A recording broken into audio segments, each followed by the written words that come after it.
We are trying to persuade the state government and the chief minister. Of course, he has been very sensitive to the issue, and he has assured that he will take whatever steps that are required to take this issue further.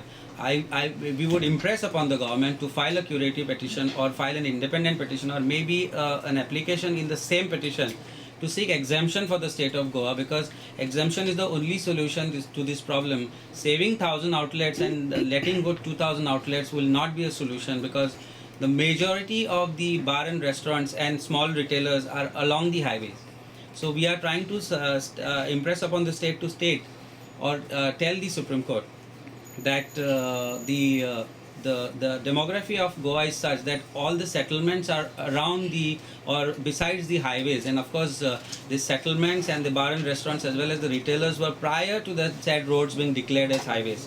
So that would be the main contention, I think, which should be put forth by the state before the Supreme Court to seek exemption in the matter. योग्य टायमार योग्य पद्धतीन logical conclusion करून कोर्टान परत वचप ही गोष्ट आमी करतात. कित्याक पण ते टायमींग रिजनिंग घाई करून करीत जाल्यार ते it may collapse. 1,100 go out now because of that 220 meter restriction. Around 2,000 will get notices from excise department that they will not be renewed, but their licenses will be kept alive so that they can shift wherever they want.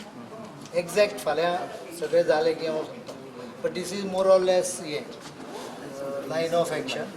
To go to Supreme Court is a separate issue. Implementing Supreme Court order is one issue. Meanwhile, representing the citizens of the state, Advocate Rajiv Gomes has submitted a request to the Excise Commissioner to let the common people consume liquor in public places and restaurants.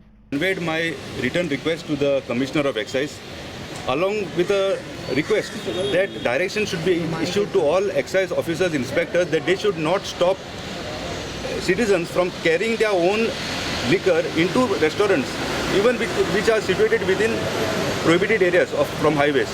Now see, what happens is Supreme Court has directed that there should not be any sale of liquor in restaurants situated on highways, but Supreme Court has not said that there should not be any consumption on those premises.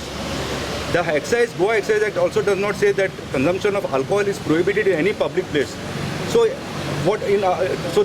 we can conclude therefore that any citizen who wants to take his quota and drink anywhere is not prohibited. So what restricts us as a citizen from getting into a restaurant, even though it is situated in a prohibited area, to go there and drink our own quota? There is no bar, as I said, on consumption. He has now sort of agreed that consumption of alcohol is not prohibited anywhere, and Supreme Court also does not prohibit. So I feel any citizen who wants to have alcohol along with his meal, there cannot be any prohibition by the state government or by the Supreme Court. As of now, there is no law to the effect. So any citizen can go to any restaurant wherever it may be situated, on a highway, off the highway, and consume his alcohol there as long as he carries his quota, as long as he does not drive after that. Bureau Report for HCN.